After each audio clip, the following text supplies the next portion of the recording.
అందరికీ నమస్కారం అండి. నేను మీ సుజాత బీవీని. సాయి సుజాత బీవీ ఛానల్కి స్వాగతం. ఈరోజు నేను మీకు శివరాత్రి స్పెషల్గా చేసుకునేటువంటి రాయలసీమలో ఎక్కువగా చేసుకుంటారండి అలసందల గుగ్గిళ్ళు, అలాగే అలసందల చారు చేసి చూపించాలి అనుకుంటున్నాను. అది ఎలా చేయాలో ఇప్పుడు చూద్దాం రండి. ముందుగా అలసందలు పాతవైతే ఒక హాఫ్ అన్ అవర్ బిఫోర్ నానబెట్టుకోండి, లేకపోతే డైరెక్ట్ వేసి 3 విజిల్ పెడితే ఉడికిపోతాయండి. కొత్తవైతే ఇవి 2 రకాలు ఉంటాయండి. పింక్ కలర్లో నాటివి, ఇవి హైబ్రిడ్ అండి, వైట్వి. నేను ఇవి తీసుకున్నాను. బాగా కడిగేసి నేనేం నానబెట్టుకోలేదండి. వాటర్ వేసుకొని కాస్త ఉప్పు వేసుకొని ఒక 3 విజిల్స్ పెట్టాను, అంతే, ఉడికిపోయాయి. దీన్ని పక్కన పెట్టి ఇప్పుడు చారుకు కావాల్సినటువంటి చింతపండు, టమాటో తీసుకుందామండి. చూపించాను కదా, ఒక నిమ్మకాయ సైజు అంత చింతపండు తీసుకున్నాను. అలాగే ఒక టమాటా అండి, చిన్నది మీడియం సైజుది తీసుకొని వాటర్ వేసుకొని కాసేపు నానబెట్టుకోవాలి. అవి నానిన తర్వాత నలిపేసుకొని గుజ్జు తీసుకోవాలండి. నేను చూపించాను కదా, అలా రసం తీసుకోవాలి. కుక్కర్లో ప్రెజర్ అంతా పోయిన తర్వాత మూత తీసేసి ఇప్పుడు అందులో ఉన్న అలసందలని ఫిల్టర్ చేసుకుందామండి. ఇందాక మనము చింతపండు నలిపి పెట్టుకున్నాం కదా, అందులోనే ఆ వాటర్ వడగట్టుకుందాము. దాన్ని పడేసే పని లేదండి, అది రసంలోకి పనికొస్తుంది.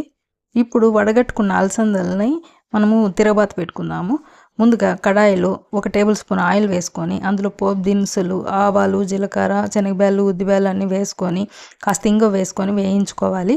అవి కాస్త వేగిన తర్వాత కరివేపాకు వేసుకోవాలి. అది కాసేపు వేయించుకున్న తర్వాత ఆనియన్స్, కట్ చేసుకున్న ఆనియన్స్ వేసుకొని అవి వేయించుకోవాలి. ముందుగా మనము దేవునికి నైవేద్యం పెట్టే పని అయితే ఆనియన్స్ వేయకూడదండి. మనం తినేకైతే ఆనియన్స్ వేసి చేసుకోవచ్చు, లేదా మీరు కాస్త అలసందలు పక్క తీసి పెట్టుకొని దాంట్లో ఉప్పేసి అది కూడా నైవేద్యంగా పెట్టచ్చు. ఇలా మనం తినడానికి ఇలా చేసుకోవచ్చు. ఇప్పుడు ఇందులో కొద్దిగా అల్లము, అలాగే పచ్చిమిర్చి ముక్కలు వేసుకొని వేయించుకోవాలి. అవన్నీ వేగిన తర్వాత ఇప్పుడు ఇందాక సపరేట్ చేసుకున్నాం కదా అలసందలు, ఉడికిన అలసందలను అందులో వేసుకొని దానికి సరిపడా కాస్త సాల్ట్ అండి, ఆల్రెడీ మనము బాయిల్ చేసినప్పుడు వేసాం కాబట్టి కాస్త సాల్ట్ వేసుకొని టాస్ చేసుకుంటే ఎంతో టేస్టీ అయిన అలసందల తిరుగుబాత రెడీ అండి. ఫైనల్గా కొత్తిమీర వేసుకొని ఒకసారి అలా కలయి తిప్పుకొని సర్వింగ్ బౌల్లో తీసుకుంటే ఉడికిన అలసందల తిరుగుబాత రెడీ అండి. ఇప్పుడు దీంట్లో పసుపు కూడా వేసుకోవచ్చండి. నేనైతే పసుపు వేయలేదు, మీకు కావాలంటే పసుపు కూడా వేసుకొని ఫ్రై చేసుకోవచ్చండి. అంతేనండి, ఎంతో టేస్టీ అయిన హై ప్రోటీన్ ఉన్నటువంటి అలసందల ఫ్రై రెడీ అండి.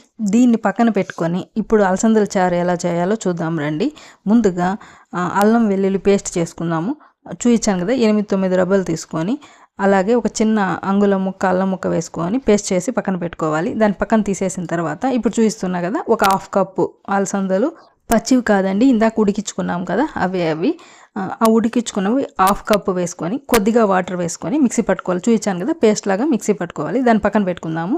ఇప్పుడు ఒక కడాయి తీసుకొని అందులో ఆయిల్ 1 టేబుల్ స్పూన్ వేసుకొని కొద్దిగా ఆవాలు, కొద్దిగా జీలకర్ర, 2 పచ్చిమిర్చి, ఇందాక మనము పేస్ట్ చేసి పెట్టుకున్నాం కదా అల్లం వెల్లుల్లి, అది కూడా వేసి ఆ మిశ్రమం అంతా వేసి కాసేపు వేయించుకుంటాము. ఇప్పుడు కరివేపాకు, కొద్దిగా కొత్తిమీర కూడా అండి. అది కాసేపు ఉడికితే ఆ ఫ్లేవర్ వస్తే చారు చాలా బాగుంటుంది కాబట్టి కరివేపాకుతో పాటు కొత్తిమీర కూడా కొద్దిగా వేసుకోండి. లాస్ట్లో కూడా కొంచెం వేస్తాము. అలాగే మనము చింతపండు, టమాటా నలుపుకున్నాం కదా, ఆ టమాటా ముక్కలు మాత్రమే అందులో వేసుకోవాలి. అంటే ఆ పిప్పి అందులో వేసుకొని అది కూడా వేయించుకోవాలండి, ఫ్లేవర్ బాగుంటుంది. అది కూడా కాసేపు వేయించుకొని అవన్నీ వేగిన తర్వాత ఇందాక గుజ్జు తీసి పెట్టుకున్నాం కదా టమాటో చింతపండు రసము, అది కూడా అందులో వేసేసుకోవాలి. తరువాత మనము పేస్ట్ చేసుకున్నాం కదా అలసందలు, ఉడికించిన అలసందలు, అది కూడా అందులో వేసేసుకొని ఒకసారి కలయి తిప్పుకోవాలి. తరువాత రుచికి సరిపడా సాల్ట్, అంటే ఇప్పుడు నేను 4కి చేస్తున్నానండి చారు, దానికి తగ్గట్టు మీ రుచికి తగ్గట్టు సాల్ట్ వేసుకోండి. అలాగే 1 స్పూన్ కారపొడి, మాది కారం ఉందండి అది అందుకని. అలాగే 1/2 స్పూన్ పసుపు, 1 స్పూన్ ధనియాల పొడి, 1 స్పూన్ జీలకర్ర పొడి, 1 స్పూన్ సాంబార్ పొడి వేసుకొని అంతా ఒకసారి కలయి తిప్పుకోవాలి.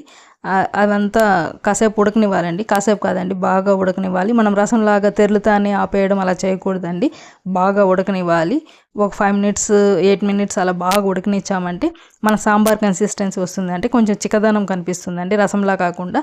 అలాంటప్పుడు దించేసుకుంటే సూపర్గా ఉంటుంది.